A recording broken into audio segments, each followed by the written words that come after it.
мен әлемнің көптеген үлкен ареналарында, стадиондарында жеке концерттерімді бердім. Оның ішінде 20 мыңға жуық адамға Нью-Йоркта стадионда концертімді бердім, Европада, Азия мемлекеттерінде. Және де өзіңіз білесіздер, менің концерттік бағдарламаларым ауысып отырса да, ауыспайтын бір ғана нәрсе бар. Ол әрине біздің киелі домбырамыздың шырқалуы. Соның ішінде көптеген мемлекеттерде біздің өзімізді сүйіп орындайтын шығармамыз бар. Басқа елдерде тұққы болжамай, құйқылжата күйлерімізді орындап, соның ішінде жаңағы орындалғалы отырған күйді де орындап жүреміз. Бірақ бүгін ерекше толқын үстіндеміз. Өйткені біз, қазақта жақсы сөз бар ғой, шаңыраққа қарап көсіл дейді.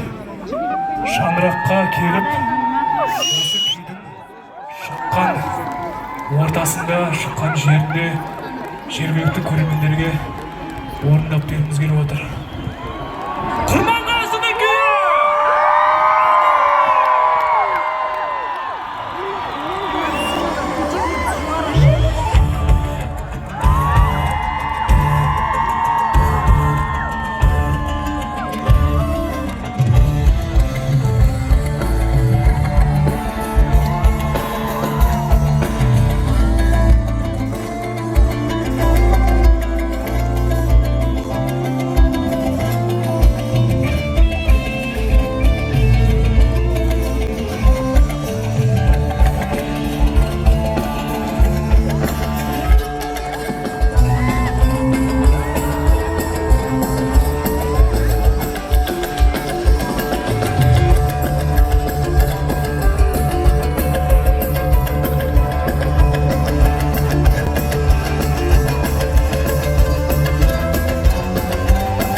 Қазағым мәңгі жасай берсін.